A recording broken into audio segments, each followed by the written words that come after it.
Hello, viewers. You're welcome to your show, my show, our show, the Digging Deep Show.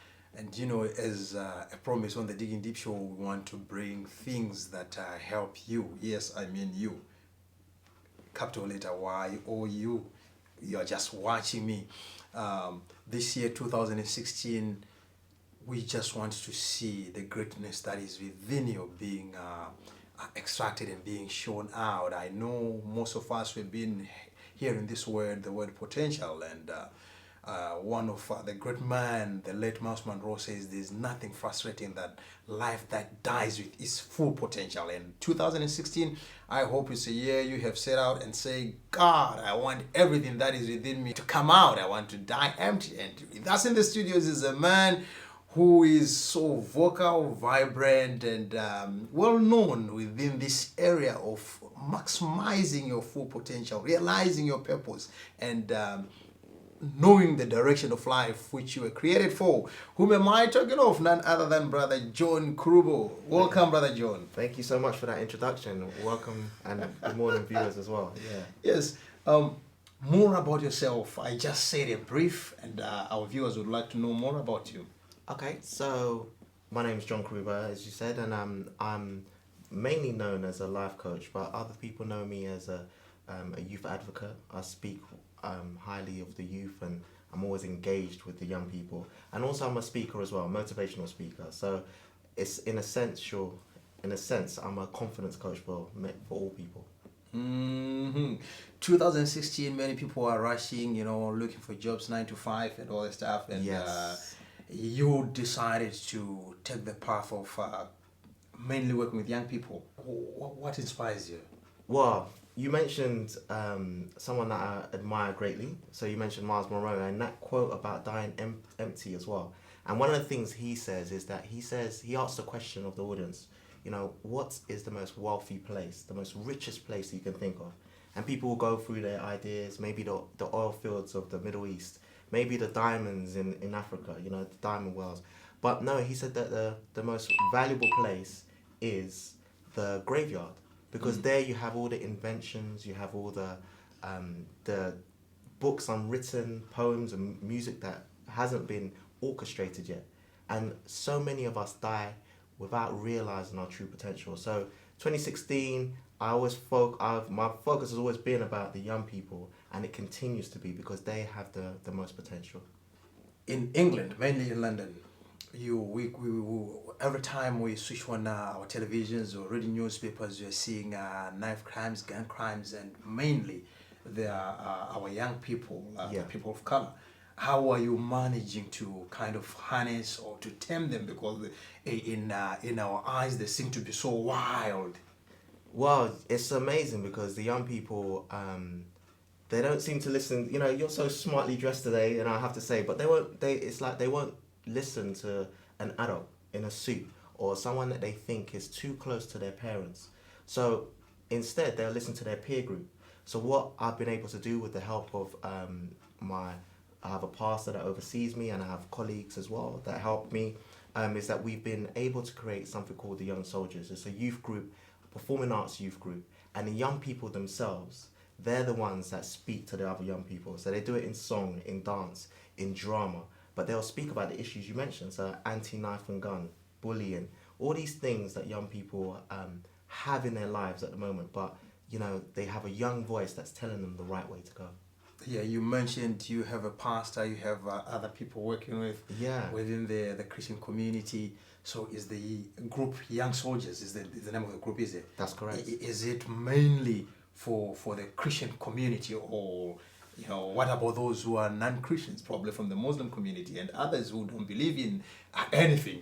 Okay, it's for all people. When a young person is fatally killed, by knife or gun crime, it affects everyone. The whole community is hurting. And so everyone's tears is shed for that one young person. So it doesn't matter, at that point there with that young person, it doesn't matter what faith or what kind of background you have. All you know is that life has been lost. And so the group is for everybody. It's a Christian response to a secular problem. And the secular problem is that our young people are dying short or ended up in prisons or not realizing their potential and not graduating with results that they need to graduate with. So it's just a Christian response, so Christian values. Same as our parliament, that every day before parliament they have prayers. So it's the same thing like that. We just have the value system is Christian. So where are you based? Which part of London are you? So we're based in Enfield, North London. However, the young people, the youth group, Young Soldiers, they go throughout London, throughout the UK. Last year we went to Luton and to Birmingham. And also we've been 3 years in a row, we've been to the United States of America as well. So they're quite international. You took them to New York City? Well, the last year, 2014, they went to New York City, Philadelphia. They went to Texas and Oklahoma. So they toured the states. And why these places, what's the motive behind taking them all around? Is it just to make them have fun, Las Vegas and play casino? Not quite. Actually, it's because the problems we face in the UK, other nations face that as well. And sometimes you need a fresh voice, fresh faces that maybe say the same things as other people have been saying to you, but it resonates more because this is a new individual. So we took the young people to the States and we partnered with charities in the States. And so hence the locations. We partnered with an organisation called Hi Kids, which is helping inner city kids in danger. That was in Texas, and we also partnered with another charity in Delaware, Philadelphia, called Promise Keepers, I believe, yes. And so because we partnered with those charities, we were able to go to youth clubs, colleges. As I mentioned to you off camera, we went to All Roberts University as well. So it was a great opportunity for young people to achieve things that maybe they didn't think they'd be able to achieve. An age restriction? Do you have any age restriction? Plus, minus, certain age? Okay, so when we started, the young people were like 6s and 7s. Now those ones that were 6 and 7 are now like 20, in university. So we have young people from, I think the youngest now is 6, and the oldest is about 20, 21. So around that age, yeah. And what sort of challenges will you say they are kind of prevalent to the young people whom you are working with within this jurisdiction of London or United Kingdom? Okay, so it's just the usual challenges that every young person faces. We see, the reports in the media about what's happening to young people, and we think that it's only for a select few. However, I could be a really studious young person and I could be involved in something really tragic just because I'm at the wrong place at the wrong time. So it's the challenges that all young people face. They all face bullying. The bullying campaign that we have is something that schools and colleges call for us to come and demonstrate in their schools, because that is a problem that everyone deals with. Prejudice, whatever it may be, they all deal with that. And then the knife and gun, anti-knife and gun campaigns that we have, it seems like it's a really scary thing, but actually it's a small minority affecting the majority. So we deal with that as well. And then just the other things, just body image, how confident they can be about themselves, how they can apply themselves. It's getting to GCSEs and A-level times. So just things like that.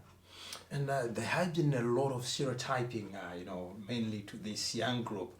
How do you kind of work with their mind so that they understand that and as well as working with the adults to understand that, this kind of stereotyping doesn't benefit these young people. They are not as probably what we label them or mark them to be. Yeah, well, it's just about changing perceptions. And so the best way of changing perceptions is to show an alternative. So no one thought that, the 4-minute mile could be achieved until Roger Bannister did it. All the time before that, it couldn't be broken. The 4-minute mile couldn't be broken. But as soon as he did it, within the next 3 months, 18 other people broke that 4-minute barrier. And Usain Bolt running as fast as he does, it demonstrates to other people that it's possible. So what we do is we use the young people to demonstrate to other young people and adults alike that it's possible that these young people can be effective citizens in the society. And so it's just by demonstration. So they demonstrate to the adults, demonstrate to the other young people as well. Yeah, coming from an African or Afro-Caribbean kind of a background whereby back home in Jamaica, if a kid doesn't listen, we spank them. not actually we spank, we beat them. In Africa as well, our parents used to beat us. And coming here, the government says, no, you don't spank a child, neither do you spank. You've been to America as well, there's the same thing resonates. How do you deal with those, young people who are in the extremes, whereby back home we feel like, you smack them hard. I think every young person is different, so you have to deal with them differently. And there was a time when people thought that the way to deal with sickness was that you had to smell nice. They didn't have any kind of understanding about germs. And the first person that found out about germs, he was actually put in an asylum, a madhouse, because they thought he was crazy.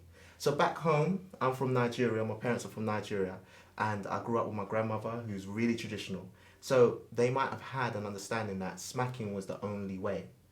But there is always another way. And so what I believe is that when you empower young people, when you give them the resources that they can maximize their talents, I think that there's less smacking, or no smacking in fact, and it's more a case of that they demonstrate to you how great they are. So yeah, smacking is not always the best way, I would say. These young people, they're coming from different backgrounds, and some of them they've been physical abuse, mental abuse, and now 21st century there's this new term, this spiritual abuse that have been abused within Christian jurisdiction. How do you boost their confidence? Is there anything you do or you apply in that regard? One of the key things about anybody, about each and every one of us, is that we always constantly in dialogue, and you're constantly having communication with yourself. So you walk into a room, it feels cold, you tell yourself it's cold. It's cold, yeah. But you might walk into that same room and you might see a group of people and you might say to yourself, oh no, I shouldn't be here, I don't deserve to be here. And you have a dialogue. And so a lot of these young people, they have, and even adults, I work with a lot of adults, they have a dialogue that says to them that they're inadequate, that they don't have the resources or the talents or the skills to match up next to someone else. And it's about changing that dialogue. And there's been a lot of work with neuro-linguistic programming, NLP. A lot of people do that. But then there's other ways as well where you can have better the communication that you have with yourself and gain clarity about who you truly are and what your goals and dreams are and how you succeed in them. So it's about that dialogue and understanding it. Yeah. And I understand there's a motivational speaker and a coach, a confident coach. You are not just limited within the young people. You also extend your expertise to those who are probably in the adult age or the younger one, the minors. Yeah. How do you mix the two, coming from young people where you just stand and tell them, yeah, you have it, you gotta make it. Yeah. And then you're coming to somebody probably who is 47 and tried everything in life, and they're saying, man, this thing aren't working. You tell me about going to work. I've been to work. I'm sad. I've done this. I've done that. Now, how do you kind of flip from coming from these young people to those who are kind of fed up with life? We have done everything. There's nothing good in life.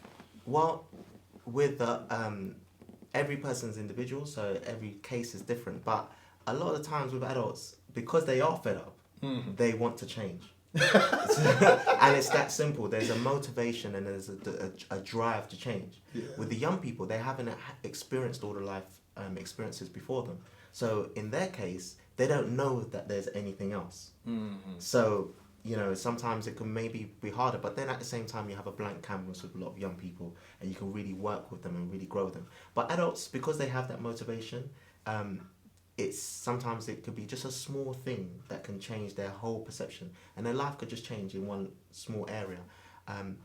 Equally, I understand what you're saying. They could be entrenched in their ways, and so it's about working with the individual and really kind of honing in on what they want to achieve and how they can achieve it.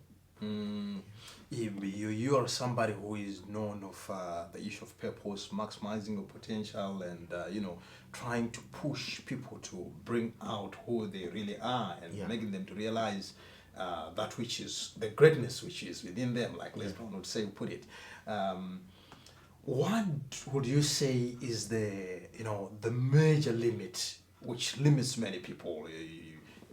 as a coach, you've spoken to a number of people. Which thing would you say this attributed to the number of failures? It's belief. It's the beliefs that individuals have had forged into their lives, whether it's by family, friends that have told them that maybe you're not good enough. Maybe sometimes it's not even an individual said something, but they just believe it.